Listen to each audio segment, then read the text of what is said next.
जिस पर all India Muslim जमात president जिनका नाम है मौलाना शहाबुद्दीन रिजवी, उन्होंने एक बयान दिया है।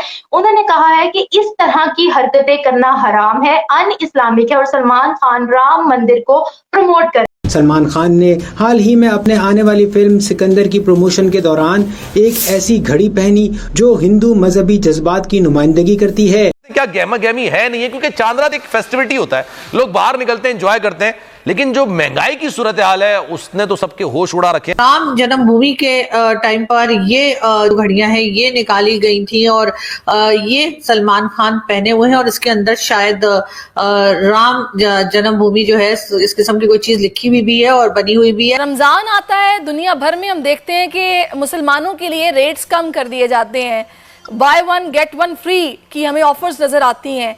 मेरा ख्याल है पाकिस्तान वाहिद ऐसा मुल्क है कि रमजान आता है, फल महंगे हो जाते हैं, सब्जियां महंगी हो जाती हैं, गरीब आदमी की दस्तरस से अच्छी चीजें बाहर हो जाती हैं। तो ये क्या इसकी कीमत है भाईजान? 150 की।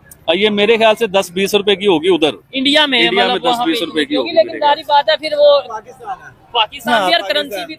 हम सब कह रहे हैं अल्लाह बहुत अच्छे भगवान हैं, हम आपको ये कह रहे हैं कि कुरान बहुत अच्छी किताब है, आपको बहुत अच्छा मुबारक हो, हमें तो चैन से जीने दो भैया। हमेशा ही सब पे झूठे इल्जाम लगाए जाओगे और फिर कहोगे इस्लामोफोबिया बह रहा है।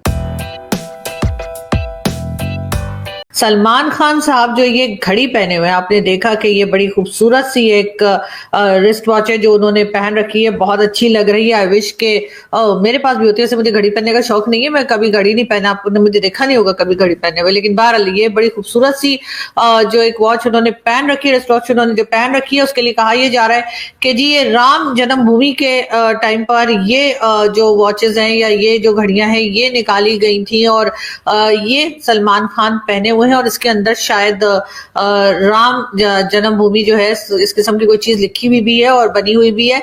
और इसके ऊपर जी ना सिर्फ ये कि सलमान खान ने खैर ये पहनी है और उसके बाद एक नई कंट्रोवर्सी शुरू हो गई है और वो ये कि भारत के ही एक मौलाना साहब जो हैं वो जी बड़े बिगड़े और उनका भी मैं फोटो दिखा देती हूँ आपको। जी हाँ, ये रहे और इनका नाम है जी मौलाना शहाबुद्दीन रिजवी।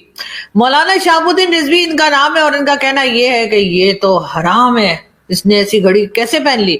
तो जी हाँ, मौलाना शहाबुद्दीन रिजवी साहब जो हैं वो बहुत बिगड़े हैं सलमान खान के ऊपर और उनका कहना ये है कि मौलाना साहब का कि इन्होंने जो घड़ी पहनी है वो पहनना हराम है, क्योंकि जी ये राम मंदिर के याद में या राम मंदिर के लिए जो है ये घड़ी बनाई गई है और जाहिर है कि बाबरी मस्जिद को डिमोलिश करके और बनाया गया था। तो मौलाना साहब जब उससे पहले राम मंदिर को डिमोलिश किया गया था और बाबरी मस्जिद बनाई गई थी, तो उस बारे में आपका क्या ख्याल है?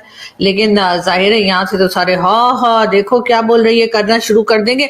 लेकिन बहरहाल ये एक नई कंट्रोवर्सी जो है वो सलमान खान को लेकर शुरू है, लेकिन सलमान खान की एक मूवी भी ईद पर आने वाली है और यकीनन इस कंट्रोवर्सी से सलमान खान को फायदा होगा और हो सकता है उनकी मूवी जो है वो कुछ ज्यादा चल जाए। लेकिन खैर कंट्रोवर्सी हो या ना हो, हम बहुत ज्यादा बेस्ट विशेस जो है वो सलमान खान के लिए हैं। सलमान खान को पाकिस्तान में भी बहुत देखा जाता है और पसंद किया जाता है एंड आई विश कि सलमान खान की फिल्म जो है वो बहुत अच्छी चले।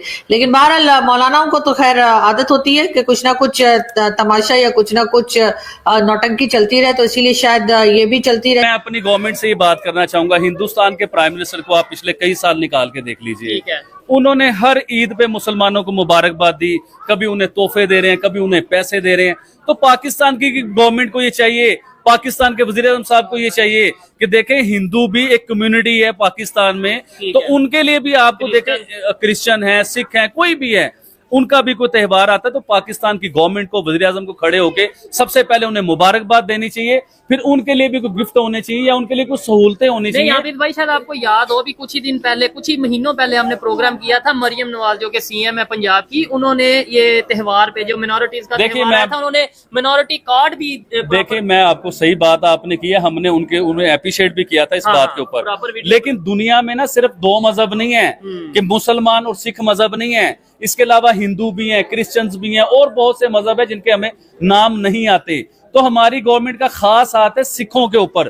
देखिए, मैं सिखों को नाराज नहीं करना चाहता हूँ, अच्छी बात है, जिन्हें फायदा मिल रहा है उनके लिए होना चाहिए, लेकिन सिख ही सिर्फ नहीं है, हिंदू भी हैं। तो पाकिस्तान में नाज़रीन हर गुजरते साल के साथ हम देख रहे लोगों की जो क़ुव्वत ख़रीद है वो भी कम होती जा रही है।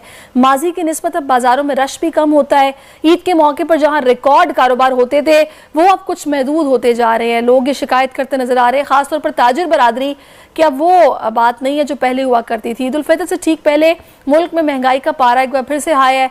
रमज़ान के तीसरे अशरे में 16 अशिया ज़रूरिया की जो कीमतें हैं वो बढ़ा दी गई हैं। इस वक्त महंगाई की शरह 29.45% है और यही वजह है कि लोग माजी की निस्बत अब ईद जैसे त्यौहार पर भी कारोबार उनका मान दिखाई दे रहा है, परेशान दिखाई दे रहे हैं।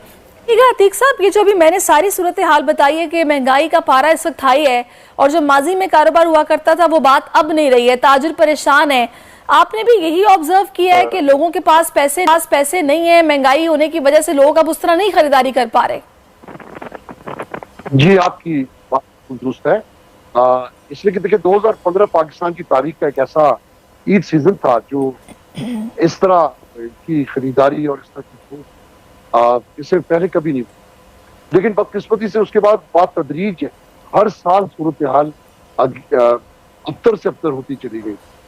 ये भी समझे कि रवां साल भी महंगाई के लिहाज से मुल्क की तारीख का बदतरीन साल है और हम इस साल भी देख रहे हैं कि ईद शॉपिंग सेल ये बहुत ज्यादा लोगों के चेहरों पे हम परेशानी देख रहे हैं।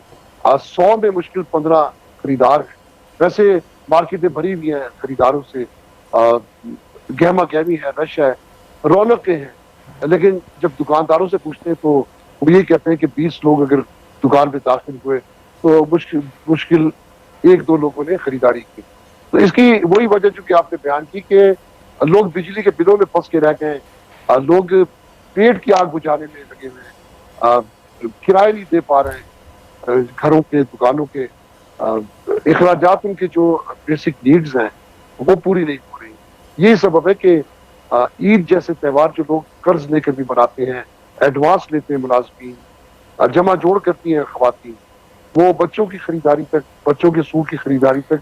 अच्छा अतीक साहब, हाँ बिल्कुल आपने वजह फरमाया, लेकिन वही बात है कि जब हम मार्केट्स में निकलते हैं, खासतौर पर सारी के औकात में निकलते हैं, यहाँ पर आखिरी अशरा है, कुछ दिन बाकी रह गए हैं, इतना रश है मार्केट्स में, रेस्टोरेंट्स में लोग बैठे हुए हैं बड़ी तादाद में खाना खाने के लिए, इंजॉय कर रहे हैं, लेकिन समझ नहीं आती कि लोग तो निकलते हैं तो क्या बगैर पैसों के घरों से निकलते हैं कि रश उतना ही नजर आता है, लेकिन आप बता रहे हैं कि ताजिर परेशान है, वो कह रहे हैं कि जी कारोबार नहीं चल रहा।